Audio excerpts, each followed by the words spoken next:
రాజకీయ నాయకుడు అంటే కేవలం అధికారం ఉన్నప్పుడే కనిపించేవాడు కాదని, పదవి లేకపోయినా ప్రజల కోసం పరితపించేవాడే అసలైన ప్రజానాయకుడని మార్గాని భరత్ నిరూపించారు.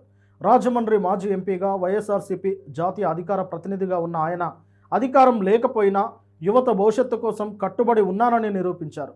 రాజమండ్రి గడ్డపై నిరుద్యోగ రహిత వాతావరణాన్ని నిర్మించాలనే బలమైన ఆశయంతో ఆయన చేపట్టిన మెగా జాబ్ మేళా వేలాది కుటుంబాల్లో వెలుగులు నింపింది. రాజకీయం అంటే కేవలం విమర్శలు కాదు, చేతల్లో చూపించే సేవా మార్గమని భరత్ తన ఆశయాన్ని చాటి చెప్పారు.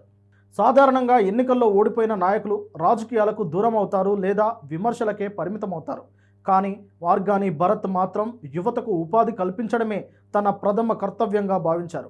70కి పైగా జాతీయ, అంతర్జాతీయ దిగ్గజ కంపెనీలను రాజమండ్రికి రప్పించడంలో ఆయన సక్సెస్ అయ్యారు.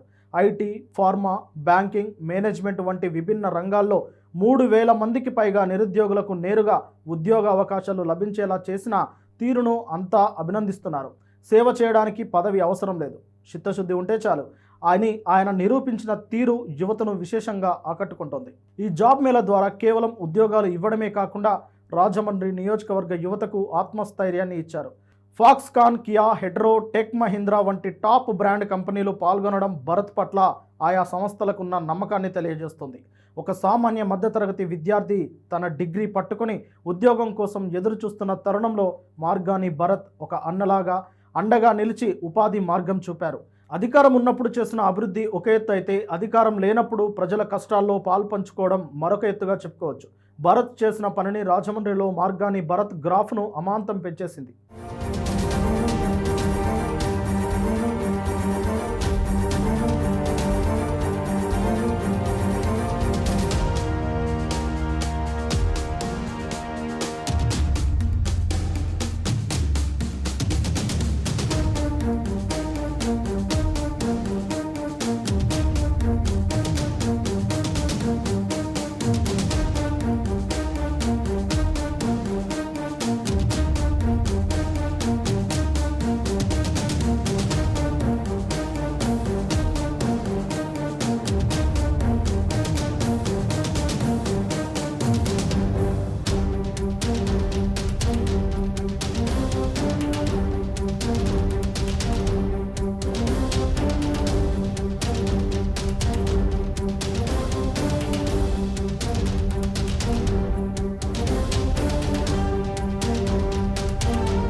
నా పేరు సాయి కిరణ్. నేను మా ఫ్రెండ్ ద్వారా తెలుసుకున్నాను జాబ్ మేళా జరుగుతుందని వచ్చాను. నేను 70+ కంపెనీస్ జాబ్స్ ఇక్కడ జరుగుతున్నాయి. నేను అటెంప్ట్ చేశాను. నాకు 2 కంపెనీస్లో జాబ్స్ వచ్చినాయి. Thank you so much to Margani Bharat. Just డీల్లో కంపెనీ వచ్చింది. 2.5 lakhs. ఇక్కడ రాజమండ్రిలో భరత్ గారు పెట్టిన జాబ్ మేళ వల్ల జాబ్ వచ్చింది కదా, మీకు సంతోషంగా హ్యాపీగా ఫీల్ అయ్యి ఈ టైంలో ఏం చెప్పాలంటే ఏం చెప్తారు భరత్ గారికి? Thanks to Margani Bharat. నా పేరు అహ్మద్ ఉలిబాబు అండి. నేను ఇక్కడ పేటిఎం కంపెనీ జాబ్కి వచ్చానండి.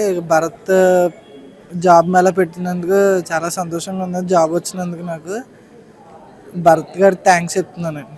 నా పేరు మురళి. నేను ఒక 2 years నుంచి చూస్తున్నాను జాబ్ కోసం. సో ఈరోజు ఇక్కడ జాబ్ మేళాకి వచ్చాను. Finally I got selected and I selected for H1. Job కోసం బయట చూస్తున్నారు, సెర్చింగ్లో ఉన్నారు? అవును, బట్ బయట అంత ఏమీ రిక్రూట్మెంట్ లేదు. సో ఇక్కడికి వచ్చాను, సెలెక్ట్ అయ్యాను. ఎన్ని కంపెనీస్ వచ్చాయి జాబ్ మేళకి? 70 companies, 70+ companies. అదే బయట మీరు వెతుక్కోవాలంటే చాలా కష్టం కదా. అవునవును. ఇక్కడ జాబ్ మేళ ప్రాసెస్ ఎలా జరిగింది? జెన్యూన్గా ఉందా? అవును, జెన్యూన్గా ఉంది. ఇక్కడికి వచ్చిన కంపెనీస్ కూడా పెద్ద కంపెనీలేనా? అవును. టోటల్గా మీరు జాబ్ తీసుకున్నారు కదా, భరత్ గారు పెట్టిన ఈ జాబ్ మేళ వల్ల మీరు ఏం చెప్తారు భరత్ గారికి అంటే ఏమంటారు? ఫస్ట్లీ ఇంత మంచి ప్రోగ్రామ్ కండక్ట్ చేసినందుకు థ్యాంక్ యూ. ఎవరైతే అన్ఎంప్లాయ్మెంట్ ఉన్నారో, ఈవెన్ నేను ఈరోజు ఇక్కడ చాలామంది మ్యారేజ్ అయిపోయి పిల్లలు ఉన్న వాళ్ళని కూడా చూశాను. వాళ్ళకి కూడా ఈరోజు ఆఫర్ లెటర్స్ వచ్చాయి. Okay, thank you. My name is Y Bhagyalakshmi. నాది రాజమండ్రి. మార్గాని భరత్ గారు జాబ్ మేళా పెట్టడం చాలా గొప్పతనం. ఎందుకంటే చాలామంది నిరుద్యోగులు ఉన్నారు, వాళ్ళందరికీ ఎంప్లాయ్మెంట్ ఇవ్వాలని ఆయన అందరికీ భావిస్తున్నారు. అంటే ప్రతి ఒక్కరికి జాబ్ ఉండాలి ఖచ్చితంగా, ఎందుకంటే వాళ్ళ ఇంట్లో ఎంతో కొంత సంపాదించాలి కాబట్టి. ఆయన ఇప్పుడే కాదు, గతంలో కూడా చాలా జాబ్ మేళాస్ పెట్టారు. ఆర్ట్స్ కాలేజ్లో పెట్టారు. మా ఫ్రెండ్స్ కొంతమందికి చాలామంది ఆయన పెట్టిన జాబ్ మేళాస్లో జాబ్స్ కూడా వచ్చాయి. వాళ్ళు సజెస్ట్ చేస్తే నేను కూడా ఈ జాబ్ మేళాకి అనేది నేను వచ్చాను. నేను కూడా ట్రై చేయడానికి వచ్చాను. ఆయన పెట్టడం చాలా గొప్పతనం. సార్ మీ పేరు? నా పేరు శామ్యూల్. రాజమండ్రి అండి. రాజమండ్రి. మీ ఎవరైనా పిల్లల్ని తీసుకొచ్చారా ఈ జాబ్ మేళకి? మా పాపను తీసుకొచ్చాం. బీటెక్. ఎన్ని సంవత్సరాలు అవుతుంది బీటెక్? 2 years అవుతుంది. జాబ్ మేళా నిర్వహిస్తున్న భరత్ గారికి ఏం చెప్తారు మీరు చివరిగా? ఇటువంటి చదువుకున్న నిరుద్యోగులందరికీ, విద్యార్థులందరికీ, నిరుద్యోగంగా ఉన్న వారందరికీ ఆయన ఉపాధి కల్పించడానికి మంచి నిర్ణయం తీసుకున్నారు. పేరండి? గీతిక. ఏం చదువుకున్నారు? బీఫార్మసీ. ఓకే, ఇక్కడ జాబ్ మేళా జరుగుతుంది కదా, దీని గురించి మార్గాని భరత్ గారు ఇక్కడ పెడుతున్నారని మీకు ఎలా తెలుసు? మేము ఇలా సోషల్ మీడియా నుంచి చూసి మార్గాని భరత్ గారు జాబ్ మేళా పెడుతున్నారని చెప్పి ఫ్రెండ్స్ అందరికీ షేర్ చేసుకొని, చాలామంది ఫీమేల్కి ప్రిఫరెన్స్ ఇవ్వట్లేదు మా ఫార్మా కంపెనీస్ నుంచి. డైరెక్ట్ ఇంటర్వ్యూకి వెళ్ళినా మేల్ ప్రిఫరెన్సే అంటున్నారని చెప్పి జాబ్ మేళాకి వస్తే కనీసం ఇక్కడైనా ఫీమేల్స్ని ఎంకరేజ్ చేస్తారు ఫార్మా కంపెనీస్కి అని చెప్పి ఇక్కడికి వచ్చాం. ఇప్పుడు మార్గాని భరత్ గారు ఈ ఆపర్చునిటీ పెట్టడం వల్ల చాలామంది ఫీమేల్స్కి ఫార్మా కంపెనీ నుంచి యూజ్ అవుతుంది అని చెప్పి మేము వచ్చాం. ఎందుకంటే మేము డైరెక్ట్ కంపెనీస్కి వెళ్ళినా ఎక్కువ చూసినా మేల్ ప్రిఫరెన్స్ అని అంటున్నారు. ఫీమేల్స్కి చాయిస్ ఇవ్వట్లేదు, ఛాన్స్ ఇవ్వట్లేదు బీఫామ్ వాళ్ళకి. కనీసం ఇక్కడైనా మమ్మల్ని ఎంకరేజ్ చేస్తారని వెళ్దామని మాకు ఆపర్చునిటీ ఇచ్చిన భరత్ గారికి థ్యాంక్ యూ సో మచ్. మళ్ళీ ఏం రావట్లేదు, ఫోన్ వస్తుందని చెప్తున్నారు, అలాంటివి ఏం రావట్లేదు. సో అందుకని ఎలాగో జాబ్ మేళా పెట్టారు రాజమండ్రి కదా అని చెప్పి మేము వచ్చాము అటెండ్ అవుదామని. భరత్ గారు ఇప్పుడు ఏం అధికారంలో ఏం లేరు, లేరు. అయినా కూడా యూత్ కోసం, చదువుకున్న నిరుద్యోగుల కోసం కంపెనీస్ తీసుకురావడం మంచి పనేనా? మంచి పనే అండి. అంటే జాబ్ మేళా పెట్టడం అంటే చాలా మంది అన్ఎంప్లాయ్స్ ఉంటారు కదా, సో వాళ్ళకి చాలా యూస్ఫుల్ అవుద్ది కదా.